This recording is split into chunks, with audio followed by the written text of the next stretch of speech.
Hi everyone, I'm Sika. Welcome back to the herd. Just before we start the video, I want to thank these two for some lovely fan art, and again, that's just posted in my Discord server that you can find in the description. Today, I just want to go through a few of my Wings of Fire tribe headcanons that I have. I don't have every single tribe on here, but if you want me to come up with some and make a part 2 to this, I'd be more than happy to. Just comment down below to let me know what you want. But first off, we just have Mudwings. I like to think of them that they have this crocodile-like snout that's really long and really flat. That also just helps them blend in with the water and the mud that they live in. They also have smaller ears that they flatten in the water like hippos do when they go underwater, and I really like to give them tusks. I like to have that sort of defense aspect, or maybe they use it for intimidation, or maybe it's something along the lines of mating rituals. As they get older, their tusks grow bigger. They never really stop growing. They have to do some sort of thing like how beavers chew on trees to stop their teeth from growing too much. They have to file them down so that they don't grow up into their forehead. Their horns also get bigger and thinner like every other tribe does as well.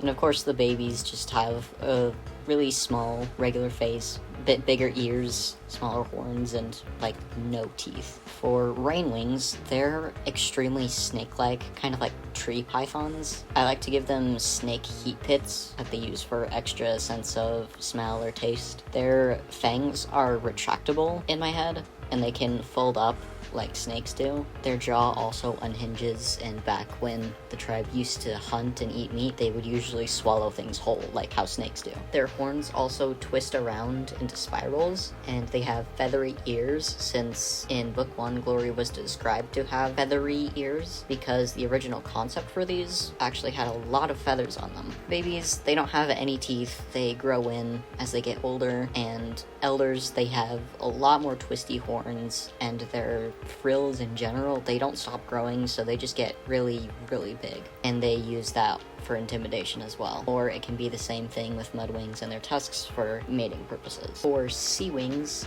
I give them really long tendrils and whiskers with multiple little barbels on them. They're really, really short when they're younger, and they just kind of keep growing and keep getting more little attachments, and it kind of resembles seaweed. Their horns get curlier and just kind of curve downwards. Their neck frills and belly frills also don't really stop growing. They just grow at a slower rate, so it's kind of harder to tell how big they can get. But Royals, they have a lot more whiskers on their face, and of course they also have the cannon patterns on their wings of spirals and talon prints and stuff. For Icewings, I gave them a really sharp beak. I kind of see them as bird-like. To me, their neck spikes are always down, and they're expressive, and they can move up if they're surprised or angry or something. Kind of like how porcupines or skunks, they like lift their spikes or their tails for intimidation or to scare away predators or something. And the little babies, they have not a lot of spikes, but they're always really sharp. Even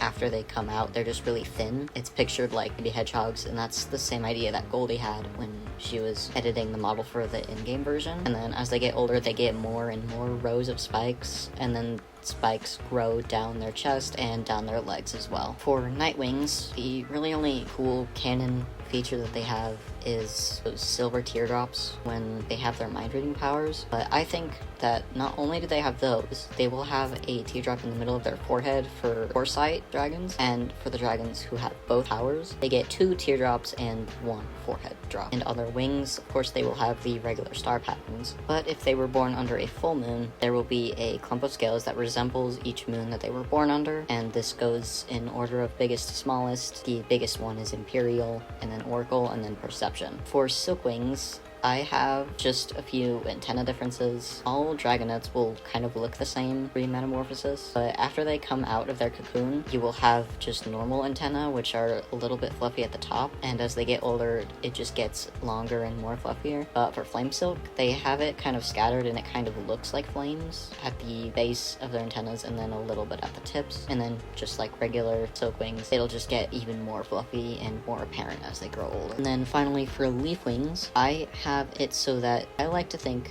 that they will change colors with the seasons, but not as drastically as trees actually do. They will just get either brighter or duller depending on the season. So in warm and moist seasons like summer and spring, they will be more vibrant and brighter, but in cool and dry seasons like fall and winter, they will be a little bit more desaturated, and it just kind of fits in with their environment. And their tail tip just can be any kind of leaf shape, and then as they grow older, their neck frill will get much bigger and it will be very floppy, and it can fall over to one side and it kind of acts like hair in a way, or maybe like a horse's mane, and I like to think that they style them in certain ways when they're older. But yeah, that's pretty much all of the tribe headcanons that I have right now, and again, if you want to see more, I can try and come up with some ideas, or I can review some older ideas that I scrapped and I can share them all with you in a future video. And a little update, if you haven't seen yet, just earlier this morning I got approved for ad revenue and just general monetization, so there might be some ads on my videos. Just try to watch through them so that I can earn some more money, because I've been struggling a little bit with my health and I just want to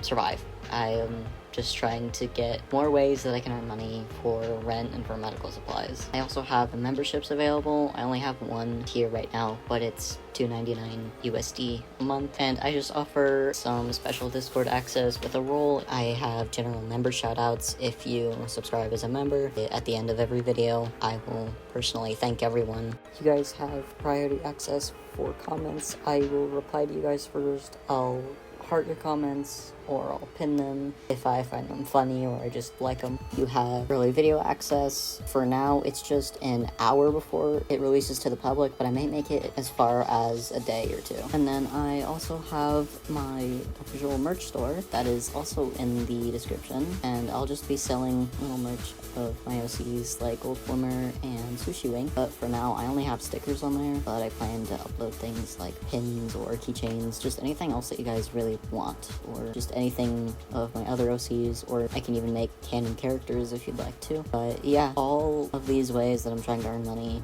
again, it's all just gonna go towards rent and things that I need to survive. Thank you so much for supporting me the way that you are right now, just by watching me and subscribing and commenting and just sharing my channel. I appreciate every single one of you, and I'll see you in my next adventure.